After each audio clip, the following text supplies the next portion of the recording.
So stress plays an enormous role in our health, so much so that most of us don't even appreciate how many effects stress brings to our lives. And it can affect not only how we feel, and of course you'll get stressed and anxious and nervous, but it can affect things like how high our blood sugars run, how high our blood pressure is, how fast our heart beats, how well or deeply we sleep, and whether we even have trouble falling asleep.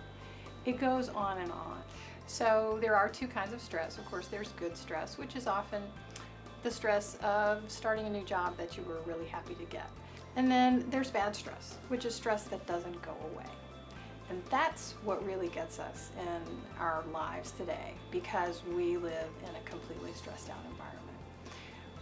Why this happens is because our bodies weren't made to live in this environment.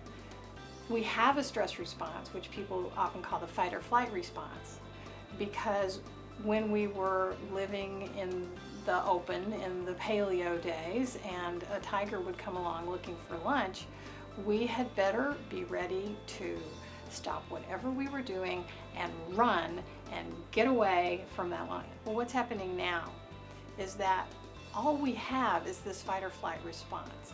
Our body doesn't know the difference from a lion chasing us or from phone ringing or a car in traffic beeping or the train stopping suddenly on your morning commute. It can't tell the difference. So the same physiologic response that would allow us to escape from an approaching lion is what our body has to allow us to react when the phone rings. We're constantly surrounded by these stimuli for stress. We never get back to that calm baseline because we are constantly bombarded by stressors and stimuli that spark this fight or flight response. And that's what gives you the long-term deleterious effects of stress. So when you're looking at stress in your life and how to deal with it, there are a couple of approaches. One is you can actually try and reduce the number of stressors that you're exposed to.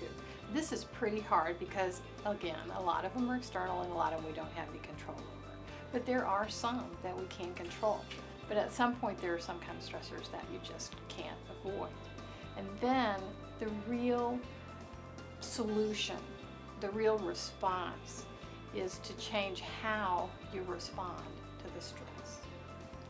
And that's something that we do with various recommendations for things like yoga, meditation.